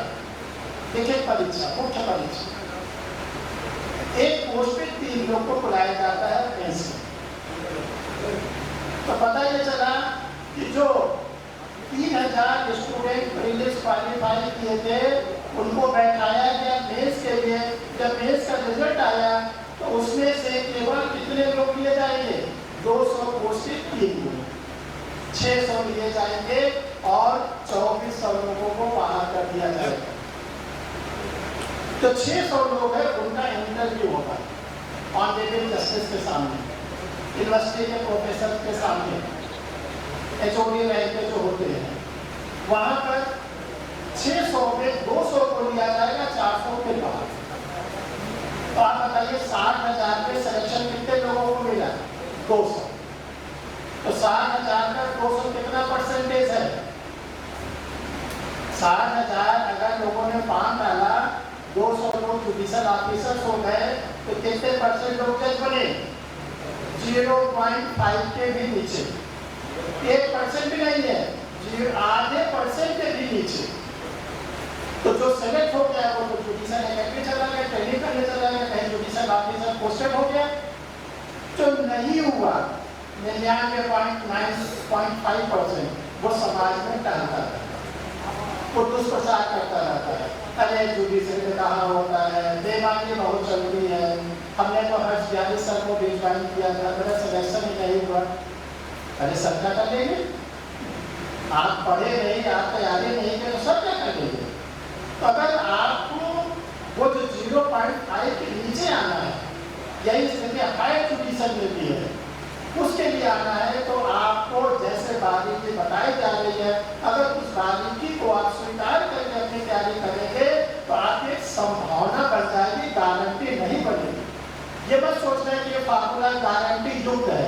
गारंटी युक्त जीवन में केवल एक चीज है, वो है मृत्यु। जो इस पृथ्वी लोक पे आया है उसकी मृत्यु होनी यही गारंटी है। और कोई गारंटी हो बता दो? डिस्ट्रिक्ट बार एसोसिएशन का चुनाव होता है, गारंटी होती है कौन जीतेगा? जो प्रत्याशी लोकप्रिय था, जो प्रत्याशी अधिवक्ता के हित में काम करता था, जीत गया। तो किसी चीज की गारंटी नहीं, गारंटी जो मृत्यु की है और किसी चीज की गारंटी नहीं है। तो देखिए ये परिवर्तन सचिव से हमने आपको बताया कि अगर आप इतने चीजों को स्वीकार करेंगे तब आपका सिलेक्शन बड़े आसानी से हो जाएगा। फॉर्मूला नंबर 6 हम ये आपसे बताना चाहते हैं कि देखिए जब आप जुडिशरी की तैयारी करने उतरिए, चाहे वो लोअर जुडिशरी हो और चाहे हायर जुडिशरी हो, तो आपको क्या करना है? किसी सीनियर को जरूर पकड़िए, किसी सीनियर के सानिध्य में आइए। जैसे अधिवक्ता के रूप में आप सीनियर एडवोकेट को अपना सीनियर बनाते हैं, उसे सीखते हैं, वैसे कंपटीशन के फील्ड में आप किसी को सीनियर बनाइए, उनके मार्गदर्शन को लीजिए, उनसे हर बात को सीखिए।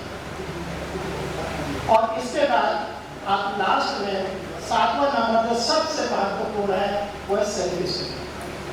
जब तक आप सेल्फ स्टडी नहीं करेंगे, आप घर पर बैठकर जो हमने छोटे से लाइब्रेरी बनाया उसमें आप प्रीवियस ईयर के पेपर लगाइए, रीडिंग टेस्ट पढ़िए, करेंट टेस्ट पढ़िए, जो प्रीवियस ईयर में मेंस के क्वेश्चन है उसको राइट डाउन करिए, लिखने के बाद अपने टीचर को दिखाइए, सीनियर को दिखाइए, कमियां देखिए, प्लस आप प्रीवियस ईयर के पेपर सॉल्व करेंगे तो आप देखेंगे जो प्रिस्क्राइब टाइम है प्रीवियस एग्जामिनेशन का उसमें हम कर पाते हैं नहीं कर पाते।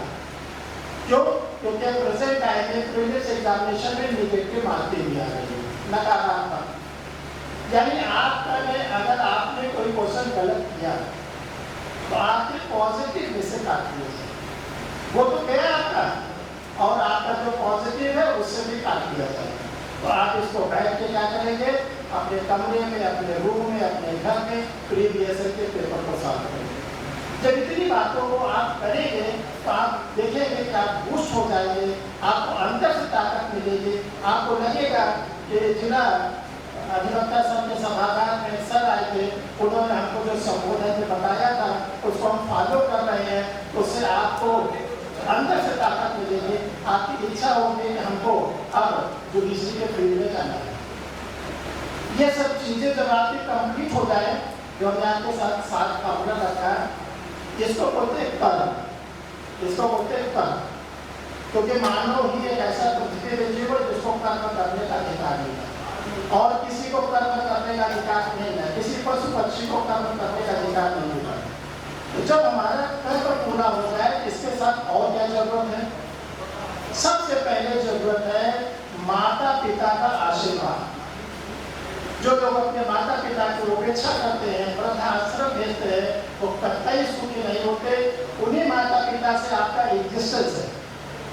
आपके माता पिता भले विधि स्नातक नहीं हो, लॉ ग्रेजुएट नहीं हो, कम पढ़े लिखे हो, बिल्कुल पढ़े लिखे नहीं हो, ठीक है, लेकिन आप उनके आशीर्वाद को बराबर लेते रहे तो आपके कर्म के साथ आपके माता पिता का आशीर्वाद मिलेगा। प्लस जो आपके इष्ट देव है, जिसको आप आद्य देव मानते हैं, जिसको अपना इष्ट देव मानते हैं, जिस भी धर्म के आप अनुयायी हैं, हिंदू है, मुस्लिम है, सिख है, ईसाई, अपने इष्ट देव से यही प्रार्थना करिए कि मुझे सद्बुद्धि दें, मुझे ताकत दें कि मैं अपने उद्देश्य को पूरा कर सकूं। तो कर्म प्लस माता पिता का आशीर्वाद प्लस इष्ट देव का आशीर्वाद प्लस जो भी आपके गुरुजन हैं, उन्होंने चाहे आपको छोटी क्लास में पढ़ाया हो, चाहे इंटर में पढ़ाया हो, चाहे ग्रेजुएशन में पढ़ाया हो, चाहे लॉ के फील्ड में पढ़ाया हो, चाहे अधिवक्ता के रूप में आपके सीनियर रहे हो, या आपने कोई इंस्टीट्यूट ज्वाइन किया था, उनका आशीर्वाद। तो देखो सक्सेस का फार्मूला है कर्म प्लस माता पिता का आशीर्वाद प्लस इष्ट देव का आशीर्वाद प्लस जो आपके गुरुजन है उनका आशीर्वाद। जब इतना आप साथ कर्म करोगे तो उसी को लोग बोलते हैं इनका भाग्य चमक गया। भाग्य चमकता नहीं, भाग्य को चमकाया जाता है। भाग्य के भरोसे बैठे रहोगे तो आप कुछ नहीं कर सकते। एक भिखारी को भी भीख मांगने के लिए निकलना पड़ता है सड़क, तब उसको भिक्षा मिलती है। तो भाग्य को चमकाया जाता है। तो चमकाने के लिए जो हमने आपको बताया, इसको करिए, अनुभव करिए। हो सकता है हमारी बात आपको प्रभावित करे और आप भी इस चीज को देखें और आपके अंदर ऊर्जा आ जाए। देखिए, जो लोग न्यायिक सेवा की तैयारी करना चाहते हैं, हमारी ओर से उन लोगों के लिए निःशुल्क सुविधाएं, निःशुल्क सुविधा। देखिए, यहाँ पर कोई व्यवसायिक बात करने नहीं आए, न हमारा कोई व्यवसायिक उद्देश्य यहाँ बात करना, ठीक है। हम यहाँ पर आए हैं अधिवक्ता बंधुओं को खुशखबरी देने कि आप लोगों के लिए 3 साल की प्रैक्टिस अलाउ हो गई है। देखिए, निःशुल्क सुविधा ये है, आज के समय में जितने लोग हैं सभी के पास अपना अपना मोबाइल है। ऐसा है कि घर में केवल एक ही मोबाइल है, सबके पास मोबाइल। तो आप लोग इसमें YouTube चैनल चलता है, YouTube चैनल हमारा परीक्षा में प्रेशर के नाम से YouTube चैनल, इसमें सारी फैसिलिटी फ्री आप कास्ट करते हैं। कोई भी प्रकार की वैकेंसी आएगी वो आपको पता चल जाएगी, किसी एग्जाम का रिजल्ट आया वो आपको पता चल जाएगा, किसी एग्जाम में कोई सिलेबस चेंज किया गया वो आपको पता चल जाएगा, किसी एग्जाम में इंटरव्यू के डेट आई वो आपको पता चल जाएगा, online supreme court high court में कोई नया केस डिसाइड किया वो आपको पता चल जाएगा, पार्लियामेंट के द्वारा, संसद के द्वारा कोई नया कानून बनाया गया तो वो भी आपको पता चल जाएगा यूट्यूब चैनल के माध्यम से। तो आप लोग क्या करें, उस चैनल को कुछ नहीं करना है, सब्सक्राइब कर लेंगे तो जो भी फर्दर वीडियो बनेगा वो आपके सिस्टम पर आना शुरू हो जाएगा। आप उसको देखेंगे। अगर आप वीडियो देखने के बाद कोई चीज पूछना है, बात करना है तो कमेंट्स पे लिखिए।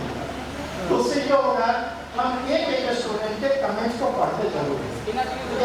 देर सवेर आंसर जाता जरूर सबको।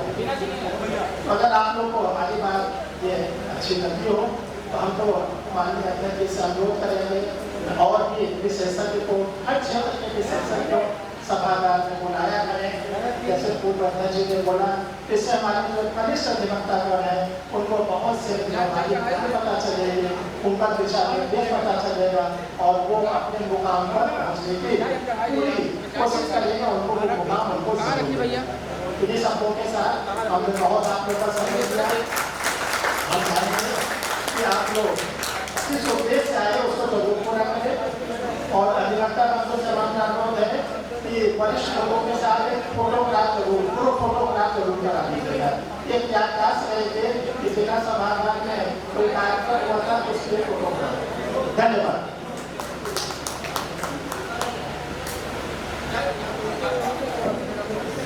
धन्यवाद। कोई विशेष बात तो नहीं है, भाई सिद्धराज जी कोई भी आदमी सोच सकता है। उन्होंने सोचा क्यों बुला लिया हमको, सब अभी नंबर है नहीं आने दे रहा था इनका, और उन्होंने हमको सीक्रेट दे के बुला लिया, तो क्या बुला लिए सोचने लगे हम। लेकिन गई उनके काम कर गई तो उन्होंने कहा बाजी वाला हमसे कि जानते हो मैंने क्यों बुलाया, आज आपके ही कारण मैं यहाँ इतना बड़ा वकील हुआ। उस महिला से कहा कि आज आपके ही कारण मैं इतना बड़ा वकील हुआ। कहा यूनिवर्सिटी में इंटरव्यू देने मैं भी गया था, आप भी गई थी, आपका हो गया मेरा नहीं हुआ, और नहीं हुआ तो मैं वकील हो गया।